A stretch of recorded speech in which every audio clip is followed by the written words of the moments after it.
Hello friend, this is Paritosh and you are watching I speak about money. आज इस video में हम बात करने वाले हैं अल्फा के बारे में। आप चाहे स्टॉक मार्केट में इन्वेस्ट कर रहे हो, चाहे आप डायरेक्टली कोई फंड खरीद रहे हो, हमेशा ये आपको डेफिनेटली चेक करना चाहिए कि जिस फंड में या जिस इन्वेस्टमेंट में आप पैसा लगा रहे हो, क्या वो कंसिस्टेंटली अल्फा जनरेट कर रहा है नहीं कर रहा। आपने मेरी भी अगर पुरानी वीडियोस देखोगे, कई बार देखा होगा, जब मैं रिव्यू करता हूं तो मैं अल्फा को डेफिनेटली कंसिडर करता हूं। लेकिन मैं सिर्फ अल्फा के बारे में बात नहीं करने वाला हूँ। आज मैं आपको एक नया कॉन्सेप्ट समझाने वाला हूँ, जेनसेंस अल्फा। लेकिन इससे पहले दो तीन चीजें जो आपको समझनी है। सबसे पहले बात करेंगे कि जो नॉर्मल अल्फा है, जो एक ट्रेडिशनल कॉन्सेप्ट है अल्फा का, वो क्या है। अल्फा का मतलब होता है कि आप जिस इन्वेस्टमेंट में पैसा लगाने जा रहे हो, क्या वो अपने बेंचमार्क से कंसिस्टेंटली एक्सेसली आउट परफॉर्म कर रहा है नहीं कर रहा। मैं एक एग्जांपल देते हैं कि इन द लास्ट 55 डेज मान लीजिए फंड ए या stock A are able to generate 10% returns. But वहीं इसका जो बेंचमार्क है, फंड ए का मतलब बेंचमार्क, ये लार्ज कैप फंड है मान लीजिए, और इसका जो बेंचमार्क है वो निफ्टी 100 है। तो निफ्टी 100 ने in the same period, in the last 55 days मान लीजिए 8% का रिटर्न जनरेट करा। तो फंड ए ने 2% का अल्फा जनरेट करा, क्योंकि फंड ए ने 10% रिटर्न्स कमाए in the same last 55 days और इंडेक्स ने 8% रिटर्न जनरेट करे। तो 2% का आउट परफॉर्मेंस दिया, नहीं 2% का अल्फा जनरेट करा। अब हमने ये समझ लीजिए ट्रेडिशनल कॉन्सेप्ट है अल्फा का। अब हम समझते हैं बीटा के बारे में कि वॉलेटिलिटी। अल्फा आपको हमेशा ऐसे इन्वेस्टमेंट में पैसा लगाना चाहिए जो कंसिस्टेंटली आउट परफॉर्मेंस जनरेट कर रहा हो, कंसिस्टेंटली आउट परफॉर्म कर रहा हो मार्केट को और अपने इंडेक्स को। ऐसे फंड से आपको हमेशा एग्जिट करना चाहिए जो अल्फा जनरेट नहीं कर रहा हो। लेकिन अल्फा के साथ में दूसरी चीजें भी जो देखनी है। अल्फा के बाद हम यहां पे देखेंगे वॉलेटिलिटी, बीटा वैल्यू। बीटा का मतलब क्या है? बीटा का मतलब है कि मान लीजिए फंड ए, अगर मैं बोलता हूं कि इसका जो बीटा वैल्यू है, एक प्रैक्टिस उसमें नहीं जाते, टेक्निकल डेफिनेशन में नहीं जाते, मैं सिर्फ आपको नंबर समझा रहा हूं। अगर आप चाहते हो तो मेरे ब्लॉग से पढ़ सकते हो, मैंने इसमें ब्लॉग लिखा हुआ है ऑलरेडी, लिंक है डिस्क्रिप्शन में। मान लीजिए मैं बोलता हूं कि फंड ए का जो वॉलेटिलिटी है या बीटा वैल्यू मान लीजिए 0.8 है। वहीं इसका इंडेक्स, क्योंकि हम इसको बीटा वैल्यू बेसिकली हमेशा कंपेयर होती है उसके इंडेक्स से। तो मान लीजिए अगर इंडेक्स 100% गिरता है तो ये आपका 0.8%, या 1% गिरता है तो ये आपका 0.8% गिरेगा। क्यों? क्योंकि इसकी वॉलेटिलिटी कंपैरेटिवली इंडेक्स के कंपैरिजन में कम है। तो हमेशा आपको ऐसे फंड में इन्वेस्ट करना चाहिए या ऐसे स्टॉक में पैसा लगाना चाहिए जो कंसिस्टेंटली अल्फा भी जनरेट कर रहा हो प्लस वॉलेटिलिटी भी कम हो। यानी आपकी beta value it should be less than 1। अगर आप लार्ज कैप फंड देखोगे तो ज्यादातर जितने भी फंड है, अच्छे फंड्स हैं, उनकी जो बीटा वैल्यू होगी would be less than 1। But कोई ऐसा हार्ड एंड फास्ट रूल नहीं है कि अगर बीटा वैल्यू ज्यादा है तो वो अच्छा फंड नहीं है। Small cap and mid cap category में देखोगे तो बीटा यानी वॉलेटिलिटी हमेशा ज्यादा होगी। लेकिन अगर फंड पॉजिटिवली रिटर्न जनरेट कर रहा है, कंसिस्टेंटली रिटर्न जनरेट कर रहा है और beta is more than 1, it is okay. But अगर वॉलेटिलिटी यानी beta value is less than 1 and still fund मतलब वॉलेटिलिटी कम है, उसके बावजूद भी फंड के नेगेटिव रिटर्न्स है, आपको ऐसे फंड या ऐसे स्टॉक से बाहर निकल जाना चाहिए। अब आपने दो चीजें समझी, अल्फा और बीटा, और तीसरी चीज मैं बताने वाला हूं जेनसेंस अल्फा। जेनसेंस अल्फा क्यों जरूरी है? ये it's a most important concept of investing. Basically Jensen's alpha है आपका रिस्क एडजस्टेड रिटर्न, जो मैं आपको अभी ब्लॉग पे समझाऊंगा। लेकिन वीडियो में आगे बढ़ने से पहले let me tell you guys, इस वीडियो का जो हमारे एजुकेशन पार्टनर है वो धन है।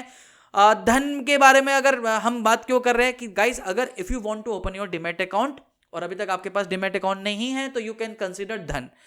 धन में अकाउंट ओपनिंग करने के फायदे क्या है? मैं आपको दो अपने जो मेरे फेवरेट है वो बताता हूं कि धन में अगर आपका अकाउंट ओपन है तो यहाँ पे आपको एक बेनिफिट मिलता है 4 अवर ऑर्डर्स का। आपको स्क्रीन पे दिखेगा 4 अवर ऑर्डर क्या है। मान लीजिए मुझे कोई स्टॉक खरीदना है, जब वो उस प्राइस पे चला जाएगा तब मैं उसको खरीदना चाहता हूं, तो आप पहले से एडवांस में ऑर्डर लगा सकते हो कि जब भी वो उस प्राइस पे पहुंचे तो ऑटोमेटिकली मेरे को उस प्राइस पे बाय हो जाए।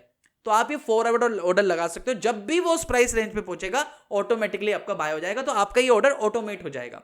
और दूसरा एसआईपी, आपको मान लीजिए डेली एसआईपी करनी है, मंथली एसआईपी करनी है, वीकली एसआईपी करनी है, तो वो ऑप्शन भी आपको यहाँ पे मिलता है। आप यहाँ पे एसआईपी कर सकते हो। एसआईपी जिस भी स्टॉक में आपको एसआईपी करनी है। कई बार ऐसा होता है कि मुझे कुछ स्टॉक्स पसंद है, मैं हर महीने उसमें थोड़ा थोड़ा पैसा लगाना चाहता हूँ। जैसे एग्जांपल मान लीजिए एशियन पेंट्स, तो हर महीने में कुछ न कुछ थोड़ा पैसा उसमें एलोकेट करना चाहता हूँ फॉर मेरा लॉन्गर पीरियड ऑफ टाइम के लिए, लॉन्गर गोल्स के लिए, तो आप वो कंसिडर कर सकते हो।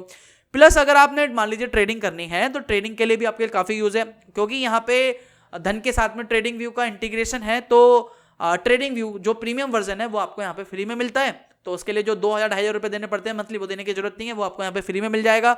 आप चाहो तो ट्रेडिंग व्यू से डायरेक्टली जाके यहाँ पे बाय और सेल ऑर्डर लगा सकते हो, चार्ट्स पे जाके स्टॉप लॉस ऑर्डर लगाना चाहो स्टॉप लॉस, बास्केट ऑर्डर लगाओ चाहो बास्केट ऑर्डर, आप अपने हिसाब से अपनी यूज कर सकते हो। प्लस मेरी तरफ से एक एक्स्ट्रा बेनिफिट है, अगर आप धन में अकाउंट ओपन करते हो जिसका लिंक डिस्क्रिप्शन में है, तो I will join you in my passive income club community, जो कि एक प्रीमियम ग्रुप है। हम मेरा जो भी पर्सनलाइज सजेशंस होते हैं या जो मेरी खुद की पर्सनल ट्रेड्स होती है वो वहाँ पे शेयर करता हूँ, और जो भी मेरे कंटेंट या जो भी रिसर्च होती है वो भी वहाँ पे शेयर करता हूँ। तो if you want to be a part of this group, तो you can open your demat account with the Dhan, link is in the description below, और जस्ट अपनी क्लाइंट आईडी हमें मेल कर दीजिए, हम आपको अपने ग्रुप में ऐड कर देंगे। अब आगे बढ़ते हैं जिसके बारे में समझ रहे थे, Jensen alpha. Jensen alpha is a most important concept in investing. Basically Jensen alpha है क्या, आप मेरे ब्लॉग पे हो अभी, आप चाहो तो इस ब्लॉग को भी पढ़ सकते हो। Jensen alpha basically is a concept of risk adjusted return. Basically ये क्या बताता है, जेनसेन अल्फा को मैं एक एग्जांपल से समझाऊंगा। जेनसेन अल्फा बताता है कि आप जब भी कोई पर्टिकुलर दो सिक्योरिटीज को, दो इन्वेस्टमेंट्स को कंपेयर कर रहे हो, तो आइडियली आपको ये देखना चाहिए उन दोनों का रिस्क भी इक्विवेलेंट हो। तो मान लीजिए जैसे एग्जांपल से यहाँ पे तीन चीजें चाहिए जेनसेन अल्फा को निकालने के लिए, आपको तीन चीजें चाहिए। एक तो expected return of the index, of the market index, आप मार्केट के इंडेक्स से कितना रिटर्न एक्सपेक्ट कर रहे हो, risk free rate of return कितना है, और standard deviation of the market index, market का इंडेक्स कितना है। तो मैं एक एग्जांपल समझाता हूं। मान लीजिए मेरे पास एक फंड है जो मुझे 10% रिटर्न्स कमा के दे रहा है। दूसरा फंड है जो मान लीजिए बेंचमार्क यानी निफ्टी की बात कर लेते हैं, निफ्टी का रिटर्न है मान लीजिए 7%। अब जो मेरा ये फंड है, उस जो जिस फंड में पैसा लगा रहा हूं, इसका जो बीटा है, इसीलिए मैंने आपको शुरू में समझाया था कि बीटा आपको समझ में आना चाहिए।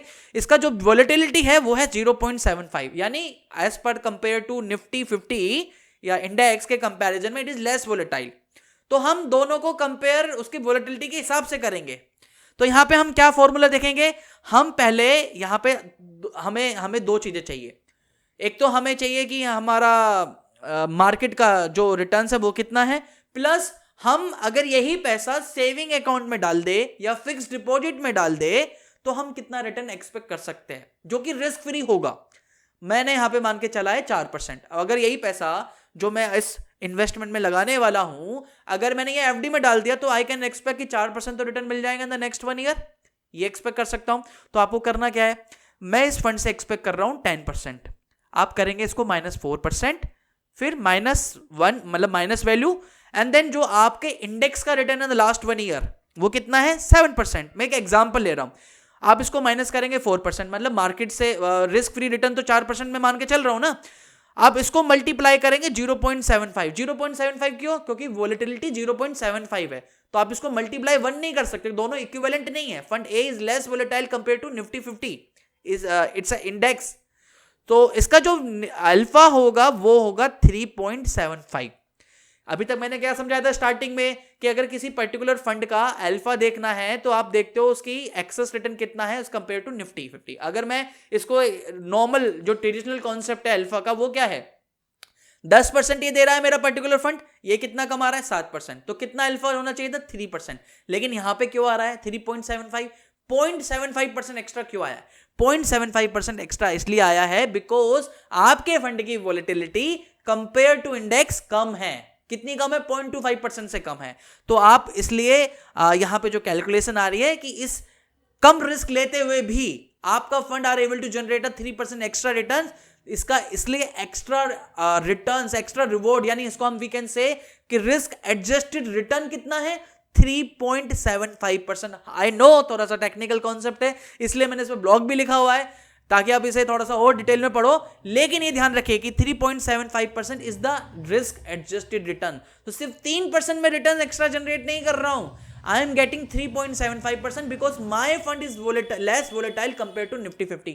आपको हमेशा ऐसे फंड में या ऐसे स्टॉक में पैसा लगाना चाहिए जिसका रिस्क एडजस्टेड रिटर्न पॉजिटिव हो। तो लास्ट वीडियो में भी जो मैंने आपको बताया था आईसीसी प्रूडेंशियल लार्ज कैप का जो हमने रिव्यू करा था, वो वीडियो भी अगर देखने चाहो तो देख सकते हो। तो उसमें भी मैंने जस्ट नंबर्स निकाले हुए हैं। तो उसका जो रिस्क एडजस्टेड रिटर्न है इट इज 0.74, मतलब it's a 0.74% extra alpha generate कर रहा है। तो दैट इज द रीजन आपको हमेशा ऐसे फंड में पैसा लगाना चाहिए, या ऐसे स्टॉक मार्केट में ऐसे स्टॉक्स में पैसा लगा रहे हो जिसका कंसिस्टेंटली अल्फा पॉजिटिव हो और कंसिस्टेंटली जेनसेंस अल्फा अगर पॉजिटिव हो, it is a good idea. Jensen's alpha निकालने का तरीका बहुत सिंपल है, थोड़ा टेक्निकल है। आपने दोनों रिटर्न्स को माइनस करना है रिस्क फ्री रिटर्न से और उसको मल्टीप्लाई करना है वोलेटिलिटी से, जो फंड की वोलेटिलिटी है, स्टॉक्स की वोलेटिलिटी है कंपेयर टू इट्स इंडेक्स। अगर वो पॉजिटिव वैल्यू है आप उस फंड के साथ बने रहो, नहीं है तो भैया आप उससे एग्जिट हो सकते हो। तो ये वीडियो बनाने का कॉन्सेप्ट मतलब मोटिव यही था कि ताकि आपको एक कॉन्सेप्ट समझ में आए अल्फा का। बाकी मैंने तो ब्लॉग पे लिखा हुआ है, आप इस ब्लॉग को रेफर कर लीजिएगा, थोड़ा सा और डिटेल में समझ में आएगा अगर ये थोड़ा सा वीडियो में नहीं समझ में आया आपको।